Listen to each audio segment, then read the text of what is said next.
وہ پاک ذات تمہاری ساری سنتا ہے جس کی تم ایک نہیں سنتے۔ مسلمان بننے کے معنی یہ ہے کہ قرآن کی روح اپنے اندر جذب کر لے۔ جھوٹی باتوں کو پھیلانا منافقانہ خصلت ہے۔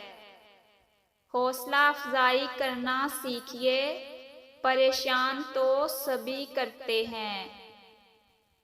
تقویٰ تمام خصلتوں کا سرتاج ہے۔ اگر شکست کا کوئی امکان نہ ہو تو فتح کا کوئی مطلب نہیں۔ علم دل کے لیے باعث زندگی ہے۔ مومن کی دانشمندی سے بچو کہ وہ اللہ کے نور سے دیکھتا ہے۔ عورت کی عزت کا واحد محافظ اسلام ہے۔ نئی دولت گمراہی کا سبب ہے۔ تقدیر سے لڑنا چھوڑ کر تقدیر بنانے والے سے دوستی کر لیں، بن مانگے ہی سب کچھ ملے گا۔ اپنی تہذیب کو چھوڑنا ذہنی غلامی کی علامت ہے۔ مرد کی خوبصورتی اس کی جیب طے کرتی ہے۔ گناہوں کے ماحول میں خود کو بچانا بھی جہاد ہے۔ اگر مستقبل کو بدلنا ہے تو تاریخ کا مطالعہ کرو۔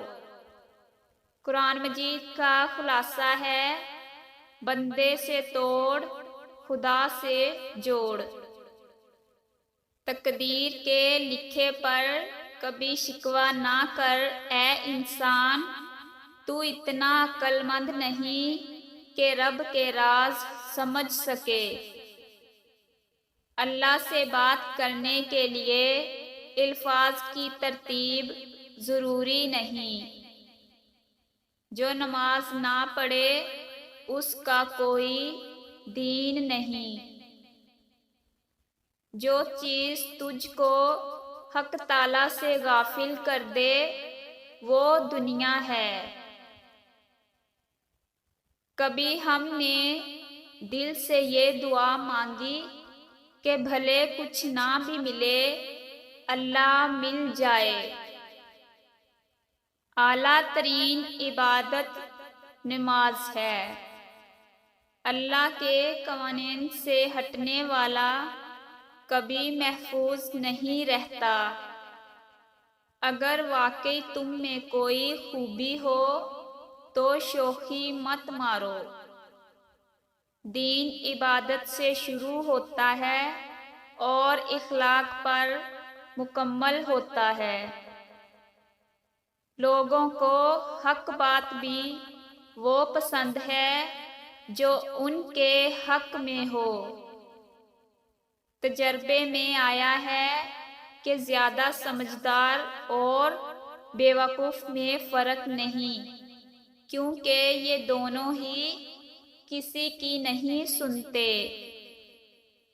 عاجزی کے لباس میں دلوں کے یزید ہیں لوگ۔ اسلام میں سیرت منانا نہیں اپنانا ہے۔ اچھی شہرت صرف علم ہی سے حاصل ہو سکتی ہے۔ ہم کسی کو زبردستی اپنے لیے مخلص نہیں کر سکتے۔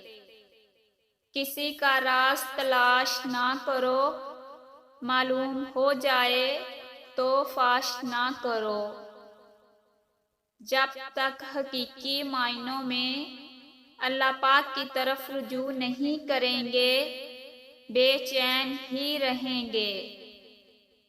اگر اصول پہ ہو تو ڈٹ جاؤ، اگر انا پہ ہو تو پیچھے ہٹ جاؤ۔ جھوٹ بول کر جیتنے سے اچھا ہے تم سچ بول کر ہار جاؤ۔